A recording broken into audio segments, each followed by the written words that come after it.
still stuck in purgatory. I got good news and bad news.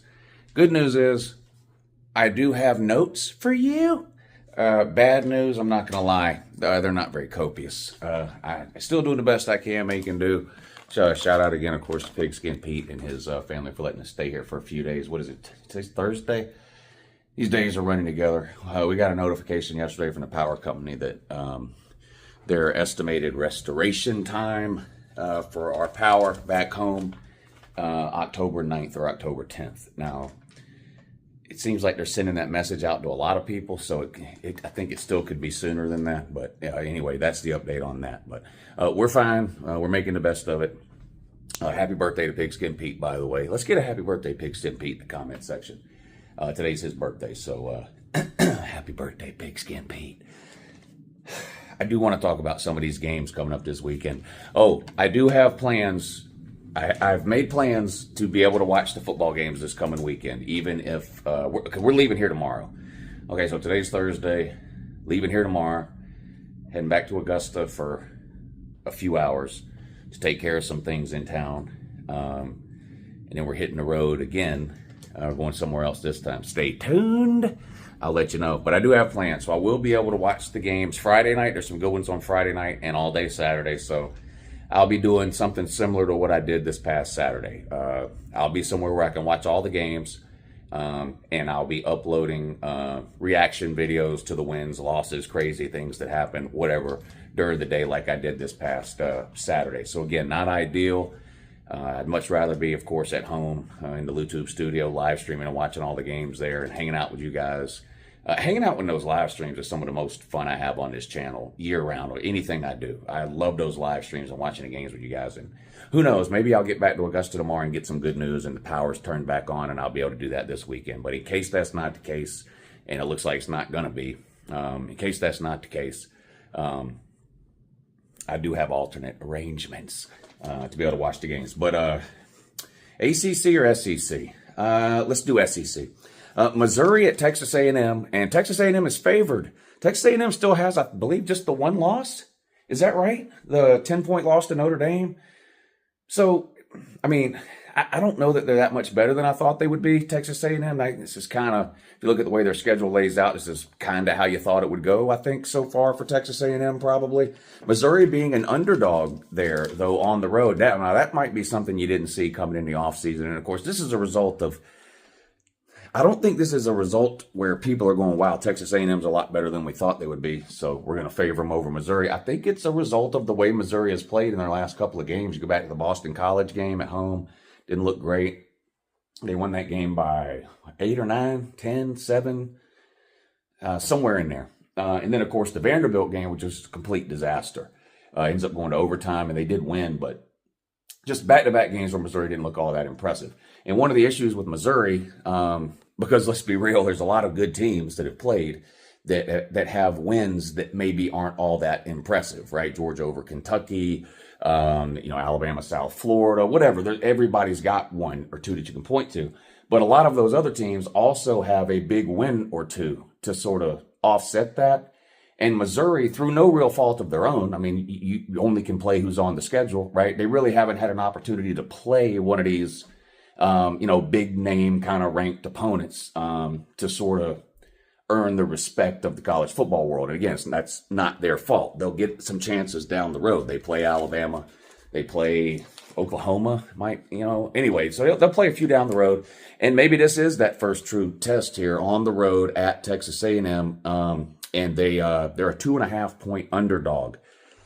I'm having a hard time deciding on this game. I'm not going to lie. You know my thoughts on Missouri. I've been saying basically since week 2 that I thought they were probably the most overrated team in the AP in terms of where they were ranked versus how good they actually were. But I'm also not high on Texas A&M at all. I like Mike Elko. If you've heard me talk about Texas A&M at all in the last 6 months, my thoughts have not changed at all. I think they have some talent. I also think they lost a lot of talent and brought in a lot of new pieces, including a first-year head coach and coaching staff. And generally, that takes a year or two to sort of gain some traction and start to see any real improvement. That's my overall kind of thought of Texas A&M. Missouri, again, it's hard to know. Are they sleepwalking? Because look, all everybody talked about is how easy a Missouri schedule is. They don't play anybody. None of this, none of that. So I don't know. Maybe the team's just been kind of going through the motions of sleepwalking, and maybe this is the first time they'll actually show up and be ready to go and excited or whatever you want to call it for a quote-unquote big game. And I guess this is a big game. I think I'm just going to go. I think I'm going to go with Missouri. This is a tough one though, but it's.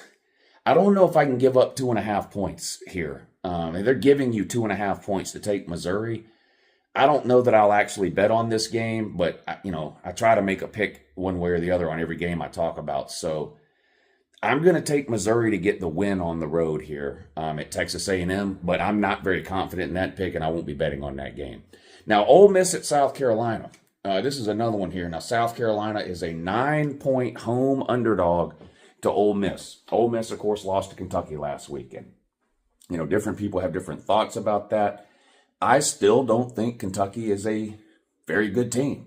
When Georgia went up there and struggled and won by 1, that was a red flag to me. Now they have turned around and beat Ole Miss. Now here's the problem with Ole Miss. You look at their schedule, who have they played? They ain't played nobody. Well, they literally have played nobody. The only team even resembling a pulse or a heartbeat that they have played is Kentucky. And Kentucky went into Ole Miss and beat them. That's a bad look and a bad loss for Ole Miss.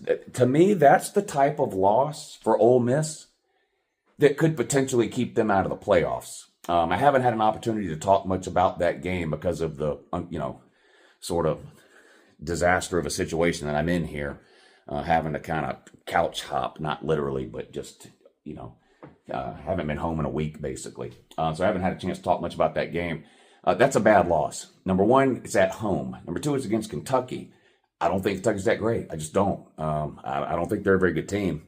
And by the way, I said the same thing when Georgia struggled to beat them by 1. Go back and watch the video. I didn't think that was some kind of that was a bad look for Georgia, not a good look for Kentucky. Is how I came away from the Georgia-Kentucky game. But at least in Georgia's case, that game was on the road in Kentucky. For Ole Miss, they lost this game at home to Kentucky. And you look at the rest of Ole Miss's schedule, like Missouri, they avoid a lot of the big boys in the SEC, but Ole Miss does still have to play Georgia later in the year at home. They do not play Texas. They do not play Alabama. They do not play Tennessee, but they do have to play Georgia. And then they've got to dodge a couple of other potential landmines on some teams, sort of a tier or two down. Do they play? They play LSU. I would probably pick Ole Miss to beat LSU right now. We'll see we'll see. But this game against South Carolina this week is going to be interesting because from a record standpoint, South Carolina is off to a better start than most people thought they would be. It's just the reality of the situation. Most people had South Carolina pegged for about 5 wins this year. It looks like they're going to get over that. Now, their schedule is about to get a lot more difficult, South Carolina, starting this week. And here's the thing about South Carolina, too. Your record, they beat LSU. South Carolina did. Now, I've been doing this for a long time on YouTube. I don't ever come on and blame the refs. There's, even with Georgia games, with questionable calls or whatever, I don't ever come on and blame the refs. And there are things South Carolina could have done in that game against LSU to overcome the bad refereeing in that game. And that's what it was bad refereeing, particularly that pick 6. That was a terrible personal foul penalty that they called for pushing the quarterback. It wasn't some kind of blindside hit. It wasn't contact to the head. It wasn't some kind of decleating, huge running hit. It was literally pushed the quarterback in his shoulder pads and he fell over and they called it a penalty. I think it was a terrible, terrible call. Now, there's hundreds of terrible calls a week in college football. So it's just, that's obviously true. The referee situation in college football is terrible. But the point is, South Carolina's probably a win better than even their record says because they should have won that game. And let's not forget, they went on the road to Kentucky and dominated them. They beat them 31-6 or whatever it was. So South Carolina's not a pushover. And Williams-Brice Stadium can be a tough place to play, especially when the crowd's into the game. And they're going to be into this one. This is going to be a big game for South Carolina, especially for the crowd, considering that they feel like they were robbed of a big home win 2 weeks ago when game day was in town for that LSU game. I think the crowd is going to be a massive factor in this game. And 9 points is too much. I just think 9 points is too much. I do think Ole Miss will go in there and win the game. I think 9 points is too much. I think you got to take, for betting purposes anyway, I think you got to take South Carolina in the 9. It's hard for me to believe that Ole Miss is going to have 2 offensive performances in a row that were as bad as what we saw last week with them against Kentucky. But again, is this the best? This is probably the best team they've played. South Carolina. I mean, South Carolina's better than Kentucky, aren't they? I think most people would agree they are. I mean, they beat them 31-6 in Kentucky, and Ole Miss just lost to Kentucky, and now they at home, and now they have to travel to Columbia. So I'm going to take Ole Miss to win a close game on the road in Columbia, but this is potentially, there are some huge implications riding on Ole Miss this season. I could make a whole other video about if Ole Miss loses this game, they're probably not going to make the playoffs because that would be their second loss, and they still got games against Georgia, LSU, several other teams. They're not getting in at 9-3, right? If they don't get in the playoffs, what does that mean for Lane Kiffin to Florida? Possibly. So this game could have huge ramifications across the college football world 3-4 months from now, right? We've talked about Lane Kiffin to Florida. Yeah, they'd love to have him, but what do you do? If Ole Miss is in the playoffs, there's no way Lane Kiffin's going to take the Florida job the first week of December when he's got a game to coach for Ole Miss in the middle of December that's a playoff game. If they lose this one and drop any other game the rest of the way, they're not going to the playoffs, and that would open up some potential for the whole Lane Kiffin to Florida thing. So anyway, there's a lot riding on this game. I think Missouri probably finds a way to win it, but I can't walk away from 9 free points. I'm going to take South Carolina +9. I think they keep it close. Central Florida on the road at Florida. I'm taking another underdog here. Florida's a 2.5-point underdog to Central Florida. Central Florida got blown out by Colorado. That's really all I need to know. Now, Central Florida, that Colorado game, man. Central Florida is the best running team in the country, and they couldn't run the ball in Colorado? What's going on? I mean, they ran the ball, but they lost. I mean, it really got blown out. Lost by 3 scores. Now, obviously, Florida doesn't have the downfield passing game that Colorado has to be able to take advantage of whatever weaknesses Central Florida might have defensively in the secondary. Florida's not going to sling the ball around or doesn't have the ability to sling the ball around like Colorado does because they don't have Shedeur Sanders throwing the ball to Travis Hunter and Horn like Colorado does. But that should have been a game where Central Florida dominated the lines of scrimmage, and they didn't. Like I said, they're the best rushing team in the country, and you're playing Colorado, a team that's really lacking along both lines of scrimmage. That was concerning outcome there for Central Florida. And now they have to play Florida. Now, I don't think Florida's a great team, obviously. In fact, I picked Florida to lose this game in my preseason prediction videos, and there's still a chance they lose it. There's still a chance they lose it. But back to the Lane Kiffin thing, this could end up being the biggest weekend in terms of ramifications for Florida football down the road in a long time. Because if Lane Kiffin loses and Florida loses to UCF, I mean, the die is already cast, I think, for Billy Napier at Florida. I don't think there's any way he's coaching Florida next year. But a loss here to Central Florida is probably the final nail in his coffin. If Florida loses this game, then at any day from that point forward, I would expect an announcement that Napier is fired. Whether it's Sunday, Monday, a week from now, 2 weeks from now, the next bye week, whatever. If he doesn't win this game, there's no way. He's done.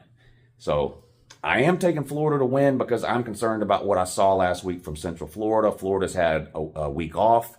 Florida has. They finally got a win against Mississippi State 2 weeks ago. Blew Mississippi State out on the road. Maybe a little bit of a confidence builder there. I don't know. Again, I don't think Florida's a good team, and they still have that last 5 or 6 games of the year that they got to try to get through coming up here. It starts in a few weeks with LSU, Ole Miss, Georgia. Is it Texas or Oklahoma? I forget who they played in Florida State, which, of course, looks a lot easier now than it did in the offseason. But I'm taking Florida to get an upset win here. I think Florida I think Florida might beat UCF. Tennessee at Arkansas. I'm taking Tennessee -13. I'm still not buying Arkansas. I'm not. I don't care how many close losses they have. I don't care if they had 650 yards offense against Oklahoma State. Yeah, that's great. They lost. Oh, kept it close for Texas A&M. Great, amazing, unbelievable. I don't think they're very good.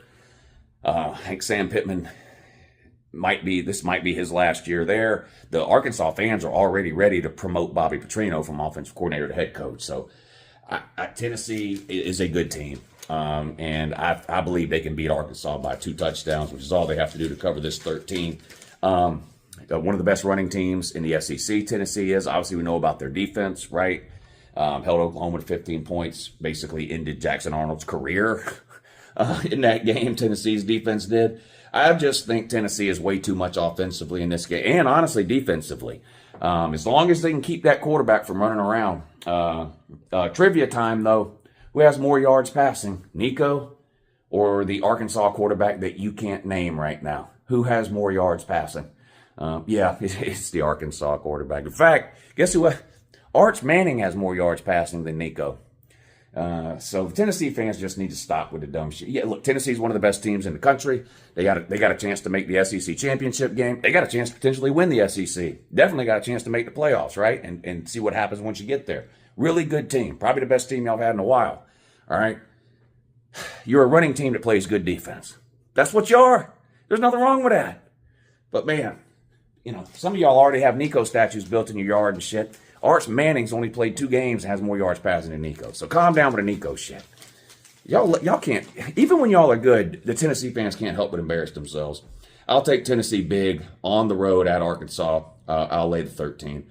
Bama on the road at Vandy.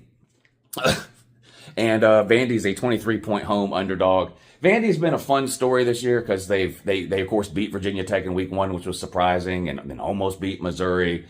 Bama's a different animal. Now, you always have to worry about a team like Bama after a big home win, an emotional game. I mean, that took a lot out of them, right? The big fourth quarter comeback from Georgia ended up being a great game, not getting into all that again. But you always wonder that following week, would they come out a little slow, right? It's hard to get up for Vandy on the road in front of 30,000 people or however many was there.